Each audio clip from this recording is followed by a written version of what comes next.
So, the first ever Monster Hunter Stories 2 gameplay has been showcased at Nintendo E3 Live 2021. As a huge fan of the first Monster Hunter Stories game, I couldn't help but notice a lot of similarities in game mechanics between the first Monster Hunter Stories game and the new second one.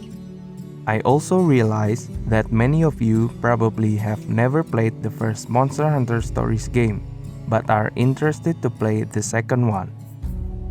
So, I've made this video for two types of people. For those of you who are a veteran player of Monster Hunter Stories, to help you guys remember tidbits about the game. And for you who have never played the first game before but are interested to play the second one, to help you understand more about the game mechanics before the game comes out. In other words, I'm giving you information about the first game to help ease your way into Monster Hunter Stories 2: Wings of Ruins.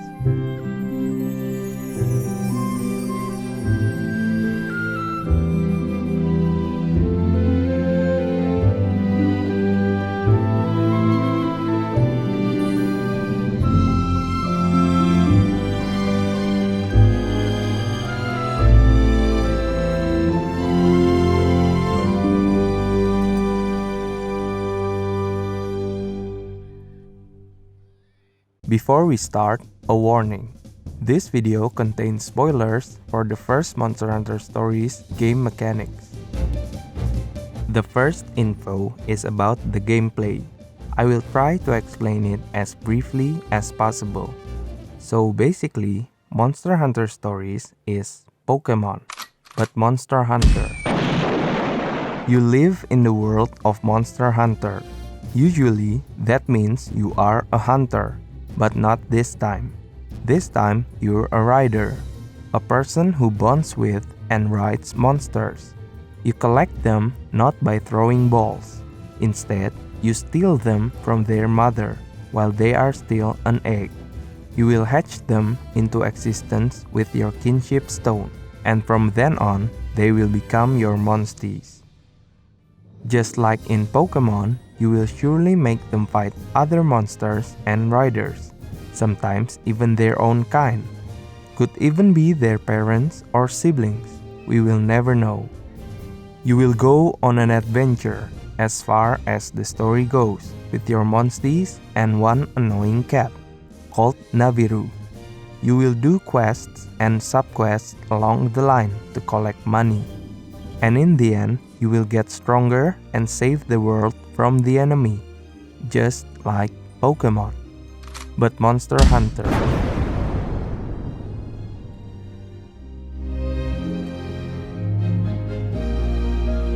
Info number 2. Riding action.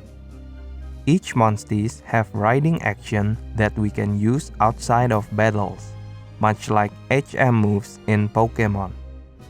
These are all the riding actions available in the first game: jump, dash, swim, fly, rock breaker, mega breaker, roar, ivy climb, monster call, ground dive, lava dive, stealth, and the worthless ones that you can easily substitute with a pair of eyes: plant search, honey search, mushroom search, ore and bone search, fish search, bug search, monster search, and nest search. Here is the list of riding actions along with the Monsties for you. You can screenshot it if you want.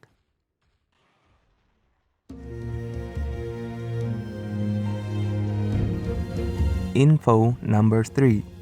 Basic info for battling enemy in Monster Hunter Stories. First of all, this is how you can lose a battle. You have 3 hearts when you enter a battle the first time. Each time you or your Monstie dies, you will lose 1 heart. Losing all 3 hearts in a battle makes you lose. Now, this is how you win a battle. You need to know about 3 things first: the power technical speed dynamics, a head-to-head, and kinship gauge. Bear with me, please. This is how power, technical, and speed attack works. power beats technical, technical beats speed, and speed beats power. A head-to-head will happen when you and the enemy are targeting each other with either power, technical, or speed attack. By you, I mean the rider or the Monstie. Filling up the Kinship gauge is required to be able to use rider and Monstie skills. Basically, you will want to win as much head-to-head as you can to fill up your Kinship gauge. With a full Kinship gauge, you can deal more damage by using rider or Monstie skill, or the Kinship skill attack. It's the ultimate damage dealing move that can be done only with a full Kinship gauge, and you can boost the power even more by winning a head-to-head 2 more times after riding your Monstie, like this.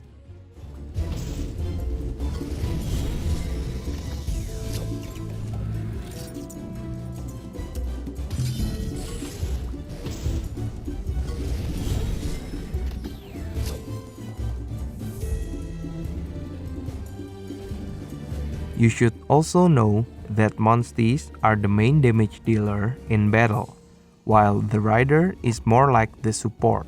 Rider can use items, order Monsties to use skills, or attack either with rider skills or by choosing between power, technical, and speed. Remember, no matter what skill the rider uses, the Monstie will almost always deal more damage, at least in the first game. So yeah, the battle in Monster Hunter Stories is more about how we manage our Monstie to achieve victory.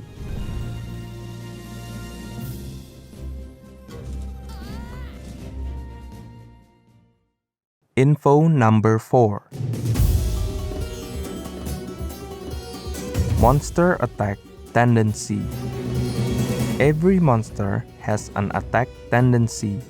You can check on the rider's Monsterpedia right here. Basically, monsters will most likely attack according to its tendency. This is useful to know before entering any battle, so that you can have better chance to win a head-to-head. I believe these monster attack tendencies will most likely stay the same in the second game, and that's why I made this list for you to screenshot. Info number 5. Weapon attack combos. Basically, if you do a combo, you'll deal bigger damage. These are the combos of every weapon in the first game, except for Hunting Horn.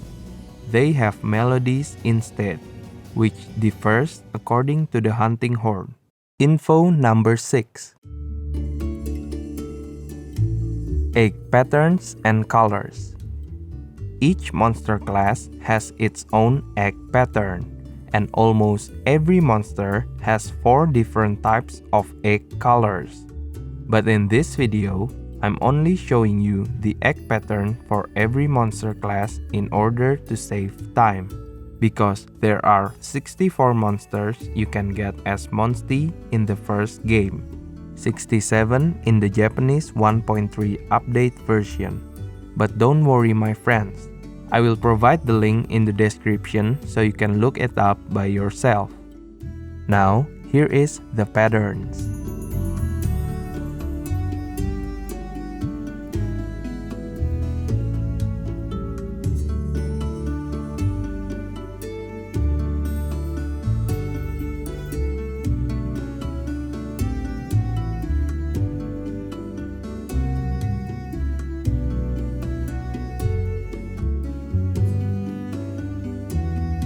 Info number 7.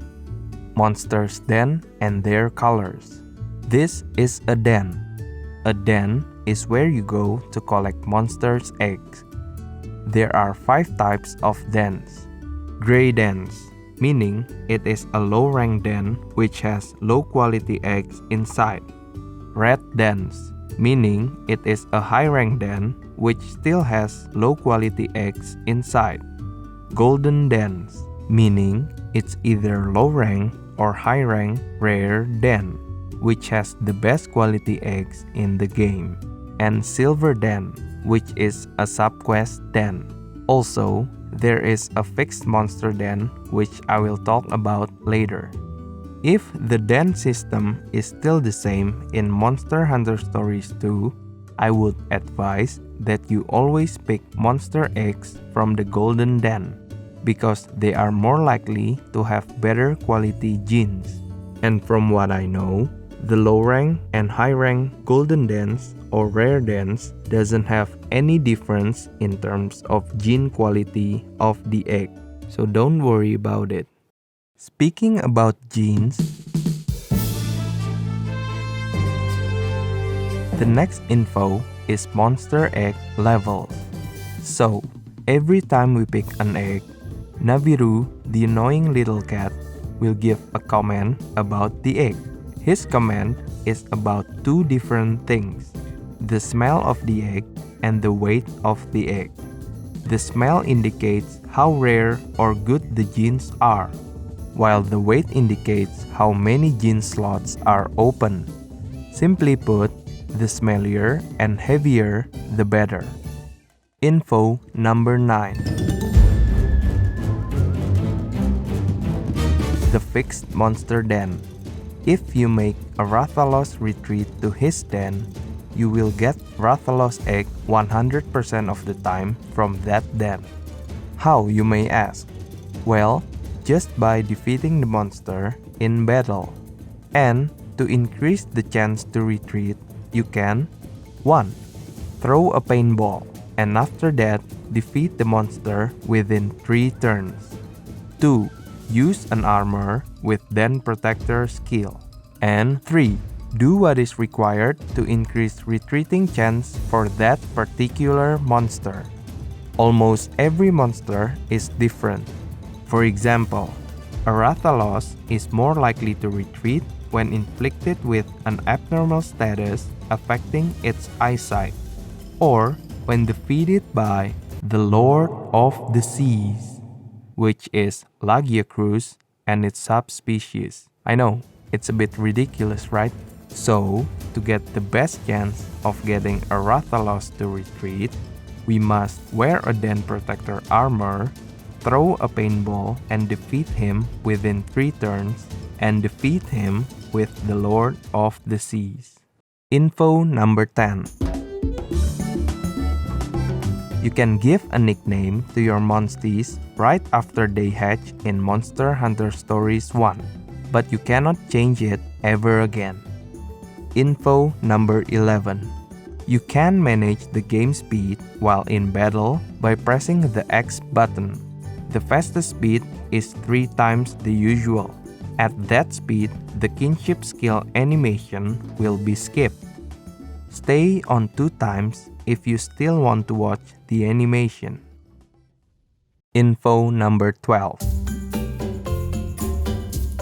Opening gene slots and transferring genes using the Rite of channeling. Keep in mind that these mechanics will be relevant for the next few info. Opening gene slots can be done by using an item called Stim, short for stimulant. There are stims specifically for each class of Monsties, and there are also universal stims that can be used for any Monstie.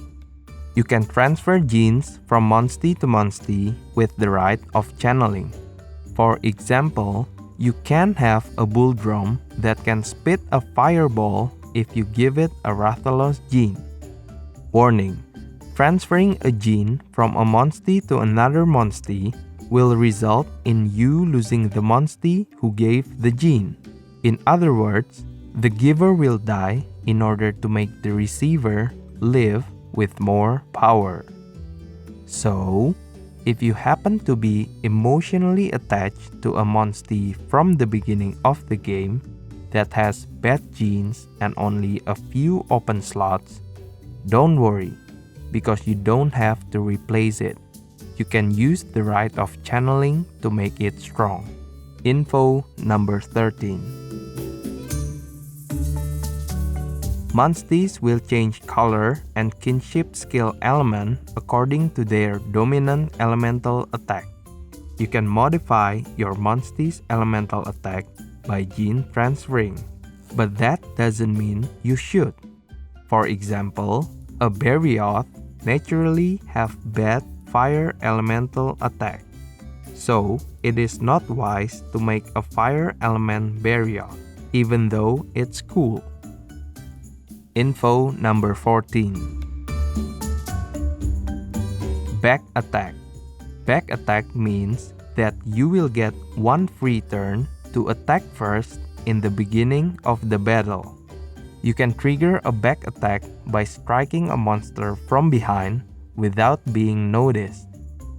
I suggest you to always try to get a back attack, especially when fighting a strong monster.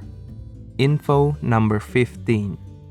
If you happen to find a barrel feline, they look like this by the way, always spare some time to battle it because they give a lot of experience points. Info number 16. Bingo Boost. Aim for elemental and attack type bingo when building a Monstie. Each of them gives approximately 50% extra damage. Info number 17. There are genes that can be given from items. While most of them are bad genes, these are the good ones in my opinion. The Fire Scale, Water Scale, and Ice Scale Jewel, and the Tenacity Jewel, which grants your Monstie Tenacity skill. And for the last info, number 18, I give to you the strongest Monsties of the first Monster Hunter Stories game.